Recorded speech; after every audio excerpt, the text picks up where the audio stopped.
Bonjour à toutes et à tous les amis, j'espère que vous allez tous bien. On se retrouve aujourd'hui avec une nouvelle vidéo d'actu. Vous allez voir qu'il y a pas mal d'actu sympathiques.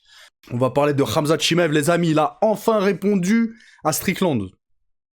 Parce que Strickland, vous vous rappelez, il avait dit de Khamzat que c'était un peu heureux. En gros, hein, que dès qu'il allait dans une salle de sport, il s'attaquait toujours au plus faible. Et il lui mettait la misère. Il a dit ça, il a dit qu'il l'éclatait en sparring, etc. Machin. Donc là, on a Khamzat Chimaev qui a répondu, les gars. D'accord ? Très probablement, hein, je pense que l'UFC va organiser Khamzat Chimaev contre Strickland, les gars. D'accord ? On va parler de ça, on va aussi parler, les amis. En fait, je vous ai traduit en français. Hein ? J'ai repris le logiciel, les amis. J'ai refait une vidéo avec le logiciel où ça traduit directement en français. Et Apadi Pinback qui revient sur son combat contre Justin Gage. Et vous allez voir ce qu'il dit. Et pour lui, il dit... il dit... vas-y, dis des dingueries, vas-y. On commence tout de suite, les amis, avec Nassourdine Mavov. Il y a son manager, il me semble que c'est son manager. Il a dit quoi à tous les Français qui s'interrogent à savoir pourquoi on ne voit pas Nassourdine chez Ariel Helwani? Simplement parce qu'il a refusé plusieurs fois pour des convictions personnelles. On continue, les gars, avec Jiri. Eh, les gars, c'est un malade mental. Là, vient de faire une vidéo, je vais vous la traduire parce que, voilà, je l'ai traduit. Je vais vous la montrer, vous allez voir qu'il en pète au casque. Et c'est hyper dangereux ce qu'il vient de faire. Il va montrer ce qu'il fait là en vidéo. Mais vas-y, ouais, il est à côté de ses pompes un petit peu. Voilà, quoi. Donc il a dit dans cette vidéo approximativement « Salut, l'admin de l'UFC, tu m'as demandé si j'étais toujours à Mexico et si je pouvais envoyer du contenu d'entraînement. Eh bien voilà, je suis en train d'escalader une montagne, mais vous allez voir les gars. Pour l'endurance, c'est en haute altitude. Parfait pour l'entraînement, mais maintenant je suis un peu coincé sur cette falaise, dans une zone que je ne connais pas vraiment. Je ne sais pas comment... Je ne sais pas exactement comment redescendre et rentrer à l'hôtel. Et en plus, il y a des trucs avec le CARTEL qui se passe à quelques kilomètres d'ici. Entre les States et là-bas, là. Vous avez entendu vaguement hier. Enfin, j'ai entendu vite fait. J'ai pas trop suivi, mais j'ai entendu, quoi. Je crois qu'il parle de ça.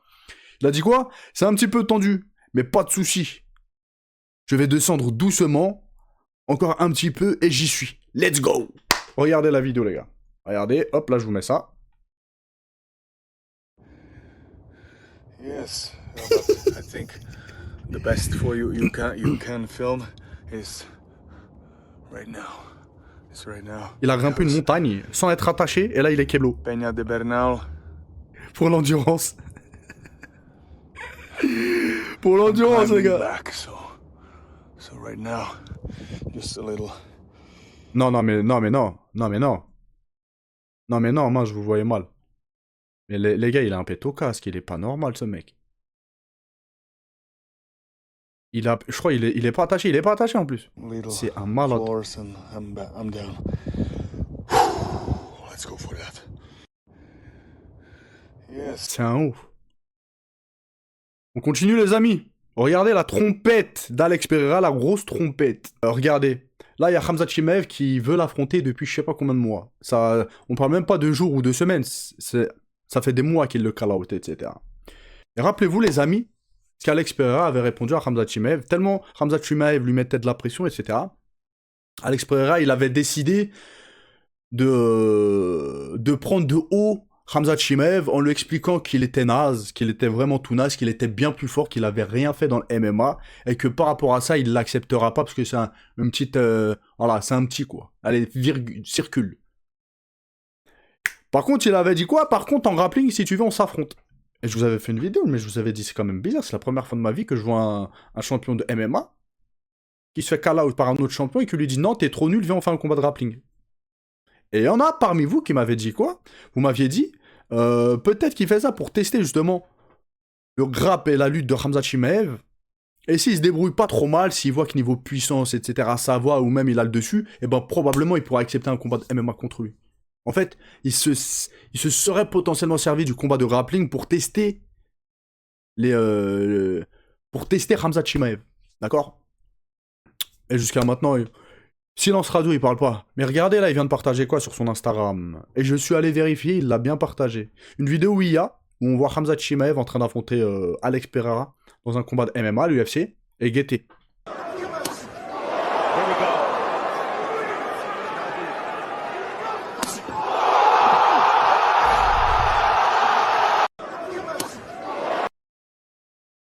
À quoi ça sert de faire des choses comme ça, de partager des choses comme ça? si tu n'acceptes pas le combat. Donc là, il partage une vidéo IA où il met sur une tentative d'amener au sol, et Alex Pereira le contre avec un genou, et le met KO, etc. Mais ça sert à quoi de poster des choses comme ça, encore une fois, si t'acceptes pas le combat? Tu peux partager ce genre de choses si t'acceptes le combat, pour hyper le truc, etc. Mais en gros, là, tu baves, mais tu cuis.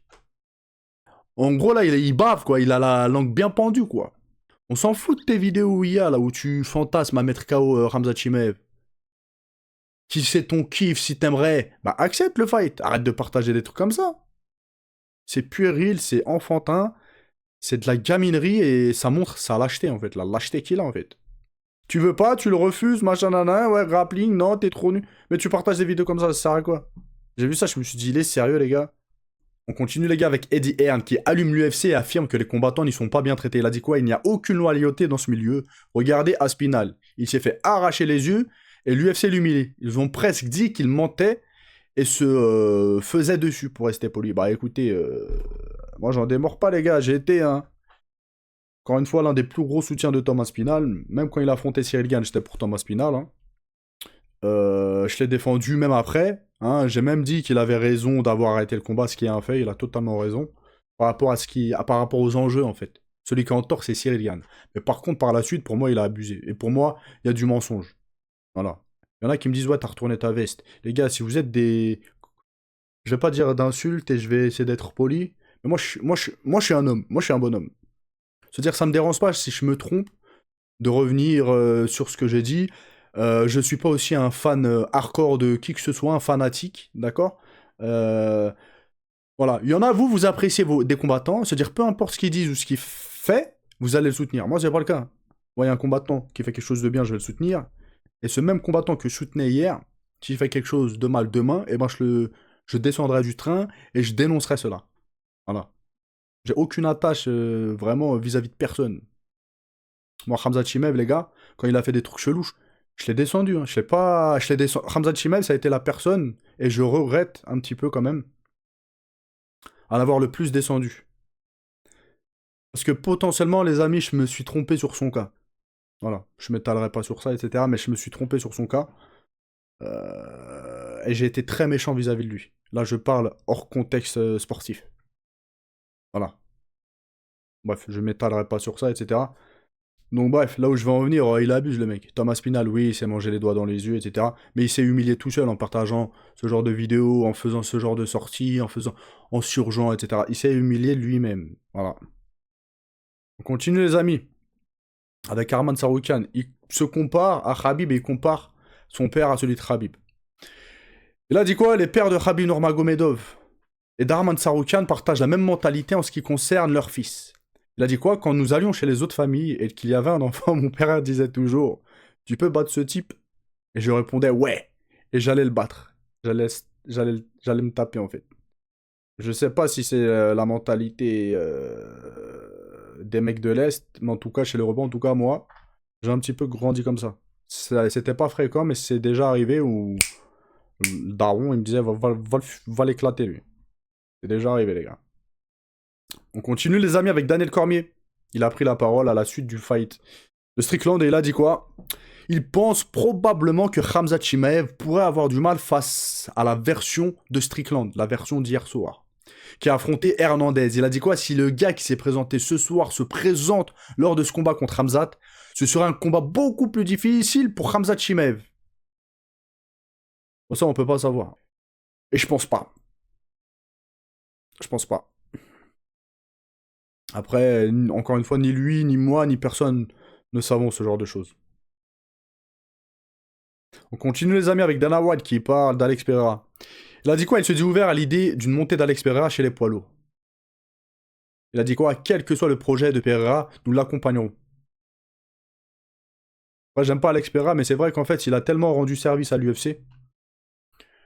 Ce serait quand même dégueulasse de la part de l'UFC, mais je suis pas un pro Pereira, hein, je vous le dis. Hein. Et pour moi, c'est de la lâcheté qui réaffronte pas Magomed Ankalaev. Voilà, c'est de la lâcheté, etc. Mais quand même, voilà, faut dire ce qu'il en est. Il a rendu beaucoup de services à l'UFC et il a fait le bonhomme sur pas mal de fights. Voilà, en acceptant des fights à la dernière minute, en rendant service à Dana White, etc. Donc oui, là, C'est comme Islam Makhachev à Alex Pereira, les gars. Il pourrait reprendre sa retraite tout de suite.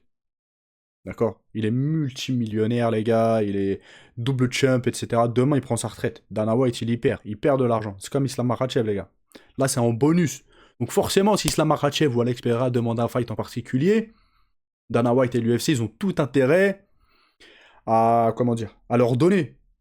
Voilà. Là, Alex Pereira, il veut monter chez les poids lourds pour un plaisir personnel. l'UFC, ils vont pas dire non. S'ils disent non, Alex Pereira, très probablement, il dit bon, écoutez, les gars, bon, bah, salut, alors. Ciao. Et l'UFC, il s'assoit sur des millions potentiels de dollars, etc. Donc voilà, c'est compréhensif et c'est normal.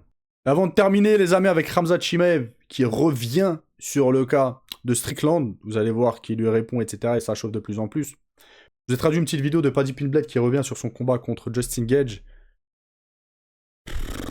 Et vous allez voir ce qu'il dit, mais il dit que potentiellement, hein, il aurait pu avoir un match nul dans cette fight-là. Il est en plein fantasme, les gars, en fait, il est irréaliste. Après, j'ai vu le combat qu'une fois, faudrait que je le revoie, peut-être qu'il a raison. Mais moi, dans mes souvenirs, la première impression que j'ai eue, c'est qu'il s'est fait massacrer, en fait, dans le fight. Massacrer. Voilà, donc on l'écoute, les gars. Et là, tu vois, Godard l'avertit déjà à propos de ses doigts. Il avait déjà reçu un avertissement avant de m'avoir mis un coup. Beau uppercut. C'est Vite fait, c'est une dinguerie, hein, les traductions comme ça, c'est une dinguerie. C'est une dinguerie carrément, même la voix, elle est bien imitée. le premier coup à l'œil alors qu'il avait déjà été averti, donc je pense qu'il aurait dû perdre un de points tout de suite, ouais. Il y avait déjà eu un avertissement, c'est ce que je veux dire, mais il avait déjà eu un avertissement avant ça, donc ça aurait dû être un point en moins direct. Ce round est encore à prendre, c'est ça qui m'a énervé. Si ça s'était arrêté avec le coup à l'œil ici, ouais, en plein dans mon œil, et que ça lui fait gagner le round, mec, le ground and pound ici, c'est ça qui m'a mis tous les dégâts sur le visage, mec. Il m'ouvre avec un coup de coude. C'est ça qui m'a mis tous les dégâts. Tu vois, regarde. Regarde comme je cligne de l'œil droit là parce que je n'y vois rien. C'est ça qui lui a fait gagner ce round, mec. Ce round était encore à prendre à 40 secondes de la fin, mec. Et il m'a mis un doigt dans l'œil, puis il m'a mis au sol. Regarde comme mon œil est rouge par rapport à l'autre. Ah, son œil, c'est juste à cause c'est d'un rouge. pouce dans l'œil. Ouais, c'est Évidemment, je ne veux pas passer pour un mauvais perdant, mais ça change tout le combat. Tu vois, ce genou au corps l'a touché. Tu vois, ça ne l'a jamais touché en bas. Ça ne l'a jamais touché en bas, mec. C'est de l'expérience, ça. Et genre, j'arrive pas à y croire, mec, ça m'a retourné la tête. Je me souviens de m'être tourné vers Trevor Whitman et avoir fait ça. Je l'ai touché sur la ceinture, ce n'était pas en bas. Je sais que c'est ton pote, Cormier, mec, mais regarde, ce n'est pas en bas. Ouais, on a vu ce Ouais, c'est vrai que Justin Gage, il a menti là sur le coup, Allen. Il fait style, il a été touché en bas, mais là, quand on voit le ralenti, c'est au-dessus de la coquille. Donc, je crois que c'est au niveau de la vessie, donc, ouais. Après, voilà. De toute façon, c'est simple. Voilà, il peut refaire le combat comme il veut, il s'est quand même globalement fait marbrer. Hein. de faire quelque chose de similaire contre Colby, non, pour souffler un peu, donc ça pourrait être une tactique à utiliser. Et ça, les gens appelaient ça un knockdown. Pas de knockdown. Il m'a pris la jambe en frappant, j'ai perdu l'équilibre parce qu'il m'a mis un genou dans les parties. Genre, c'est quoi ce bordel? Mec, regardez ça en replay, c'est tellement agaçant, mec. Il m'a mis un genou en bas, mec, et ensuite il a placé des coups à cause de ça, mec. Et puis Rogan dit que c'est sur la ceinture. Ah, mec, le revoir, franchement, ça te rend fou. Pour moi, ici, j'ai gagné ce round. Je ne comprends pas comment deux juges ont donné le 5e round pour lui, mec. Je l'ai surpassé en frappe dans ce round. Là, je le touche avec. Il essaie encore de dire que c'est un coup dans les parties, alors que ce n'est pas le cas. Et il gagne quand je le touche au corps. C'est mon round. Pour moi, là, je gagne les rounds 3 et 5. S'il avait perdu un point comme il aurait dû, mec, c'était un match nul. Je ne veux pas paraître amer, on ne peut pas regretter le passé, mais je comprends ce que Jared Gordon a ressenti. C'est drôle que Trevor Whitman ait créé un gant anti-doigt dans les yeux sans céder le design à l'UFC, alors que ses propres combattants en profitent pour piquer les yeux de tout le monde. Petite théorie du complot pour vous, là. Il devrait aller de l'avant, les gars. T'as perdu le fight, etc. Bon, voilà. Va de l'avant au lieu de penser au fight qui est passé. Pense à tes futurs fights, entraîne-toi bien, etc. Parce que là, on l'a vu quand même, techniquement, il était pas au niveau, les gars. D'accord? Il a montré qu'il avait du mental, etc. Mais techniquement, il était pas au niveau. Et on continue et termine, les amis, avec Khamzat Chimaev qui répond à Strickland. Comme je vous ai dit, hein, Khamzat Chimaev n'a pas apprécié les commentaires de Strickland après son combat à l'UFC Houston, où Strickland a insisté sur le fait qu'il avait forcé Chimaev à arrêter l'entraînement. Très probablement parce qu'il roulait dessus, ou ça doit être quelque chose comme ça. Et que Chimaev s'en prenait au plus petit à la salle de sport, au plus faible. Espèce de menteur, il a dit. J'ai toujours essayé de te battre, mais tu fuyais. Demande à ton entraîneur, il sait, a répondu Khamzat Chimaev. Après, les amis, je défends pas du tout Strickland. En fait, on a toujours connu, les gens, ils ont toujours dit hein, que Khamzat Chimaev, il est dur en sparring. C'est-à-dire que tu t'entraînes avec lui, il fait mal. Il fait mal. Donc il y a des combattants qui sont comme ça. C'est des champions, les gars. En fait, c'est simple, t'es un débutant, tu tournes pas avec lui. C'est un champion, il est là, il est pas là forcément pour te ménager. Il y a des champions, ils sont gentils, ils vont tourner avec toi en sparring tranquille, etc. Mais il y en a d'autres, ils pensent qu'à eux. Parce qu'ils sont là pour s'entraîner. Donc ils sont durs. Mais dans ces cas-là, ces champions-là, si tu les connais, tourne pas avec eux ou viens pas te plaindre. D'accord? T'es un débutant, t'es pas trop fort, t'es un amateur, machin, machin. Tu tournes avec eux. S'ils te mettent une rouste, bah t'assumes. Sinon, encore une fois, tu dégages. Juste, voilà. Tu les regardes de loin. Mais Strickland était revenu sur ça une fois. À l'entraînement à Khamzat Chimaev. Il lui avait dit, on sait que t'es le meilleur ici. Mais vas-y, va tranquille. Va tranquille. Alors que Strickland, c'est le premier à être extrêmement mauvais. Et je pense qu'il est plus mauvais que Khamzat Chimaev. Là encore, j'ai vu des vidéos de lui hier. C'était avant qu'il combatte à l'UFC. Vous avez vu le jour d'avant, etc. Ils vont voir les fans, photos, truc. Il a fait un petit sparring avec un jeune qui est peut-être 2 fois ou 3 fois plus léger que lui. Il l'a marbré, les gars. Il l'a marbré. On voit sa tête à l'autre, elle partait comme ça, comme un... Donc oui, il est culotté, Strickland, de sortir ce genre de choses. Voilà. En tout cas, Khamzat Chimaev, là, au travers de la gorge, ça passe pas. Très probablement, les amis, hein, parce qu'au niveau du trash talk, etc., Khamzat Chimaev, Strickland, les gens, ils vont kiffer. Ceux qui aiment le trash talk, etc., machin, ça risque de s'embrouiller avant le fight, etc. Que Nassourdine, oui, mais en fait, Nassourdine, il est plus froid. C'est pas comme Khamzat Chimaev. Khamzat Chimaev, il a cette touche de folie. Vous captez qu'il plaît aux gens. Nassourdine, en fait, c'est qu'il rigole pas. Il va pas en faire des tonnes. Il va être froid, etc. Vous voyez ou pas ce que je veux dire? Nassourdine, il est là pour en découdre, les mecs. Nassourdine, il est là que pour en découdre. Il n'y a pas de spectacle. Si trash talk, il va faire ça froidement. C'est-à-dire, les gens, ils vont trouver ça dur, etc., mais pas divertissant. Je sais pas comment vous expliquer, en fait. C'est l'attitude, c'est pas la même. Nassourdine, il est froid, les gars. Vous voyez? Khamzat Chimaev, c'est plus théâtral. Vous captez pas ce que je veux dire? Et ça, c'est ce qui plaît aux gens, c'est ce qui plaît à l'UFC, etc. Donc, probablement... Et moi, je préférerais voir, hein, même si Nassourdine, demain, il doit affronter Strickland, comme je vous l'ai dit, je serais content, mais j'ai envie de voir, et je préférerais voir Strickland, Khamzat Chimaev. Je sais pas ce que vous en pensez, n'hésitez pas à me le dire. Je vous laisse vous dire à la prochaine vidéo. Ciao, ciao, les gars.